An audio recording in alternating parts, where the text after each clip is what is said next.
when these returnees come back from the bush, we have certain specific activities that we implement with them. We engage them in activities that can promote short-term,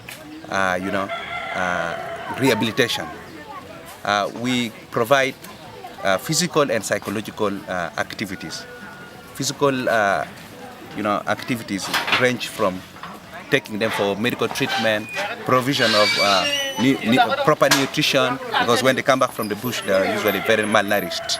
So we provide them with proper nutrition, proper water and sanitation facilities within the compound. And then psychologically, we involve them in activities that are quite useful in promoting healing of the mind. We provide counseling. We provide, art therapy, where they involve themselves in drawing their past experiences. They get involved in drawing their aspirations in future, and we also involve them in activities such as, storytelling. This is a situation where we really make a child to become open about him or herself, because that is one way of healing. Because much as you can pour out, certain, bad experience, that is one way you can, recover psychologically. And there are also other activities that are quite useful in promoting healing.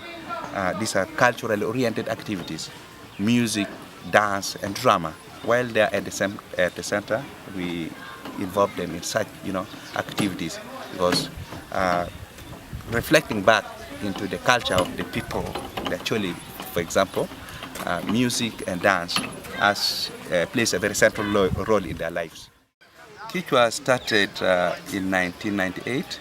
It was started by some concerned women who were not necessarily from very, complex educational background. These were apparently ordinary housewives who felt concerned about the plight of children. One particular incident, prompted them to start an organization. It was one time when some children were rescued, and then after they were rescued, because there was no reception center in Kitgum, so these children were paraded in public during a public rally. So relatives of children were urged to come and pick on the children they knew. But unfortunately, only few were picked up by their relatives. Many of them did not have relatives, and their situation was very pathetic.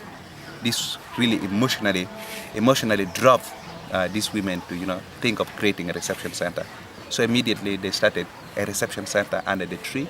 They started to take care of those children, and then contributing some little resources from their own pockets, from their households, they were able to start a reception center.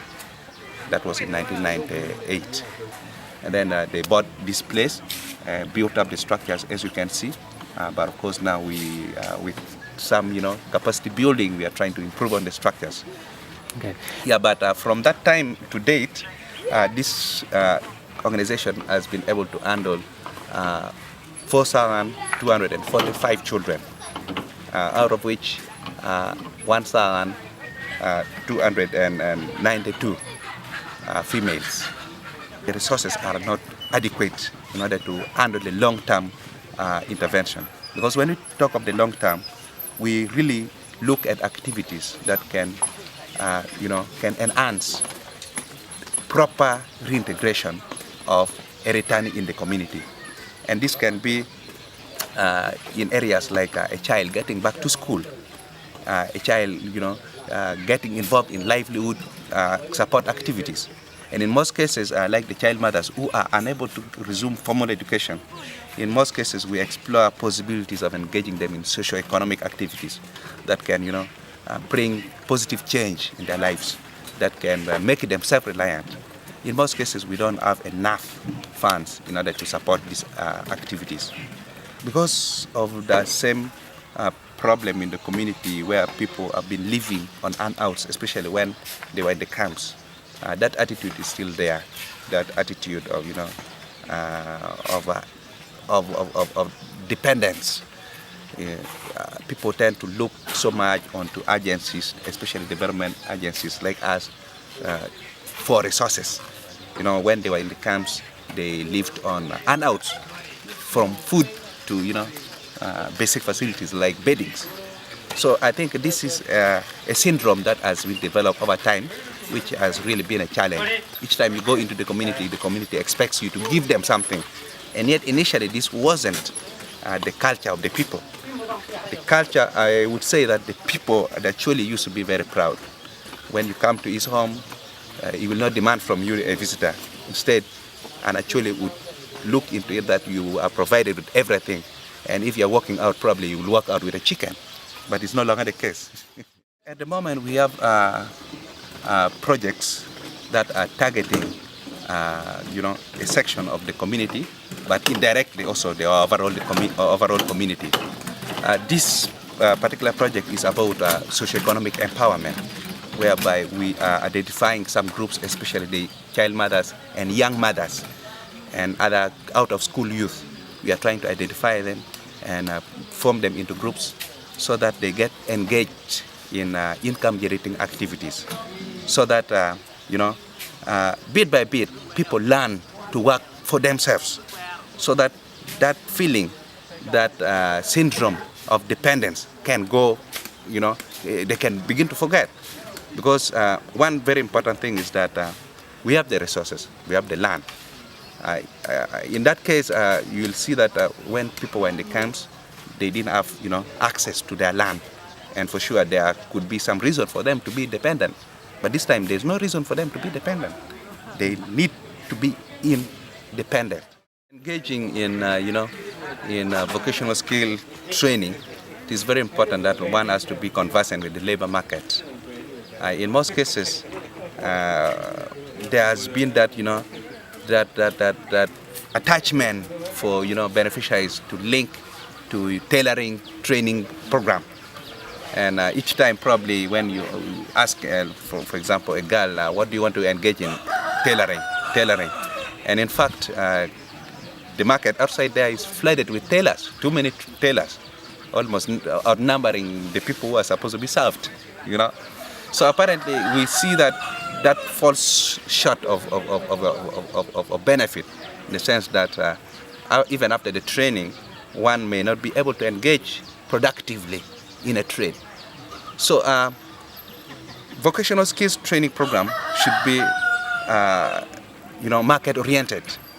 One has to do a thorough study of the market and the demand on the ground.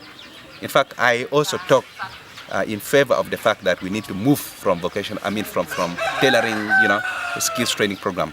We need to focus things that are quite applicable, like probably bakery. We need to look at things like catering.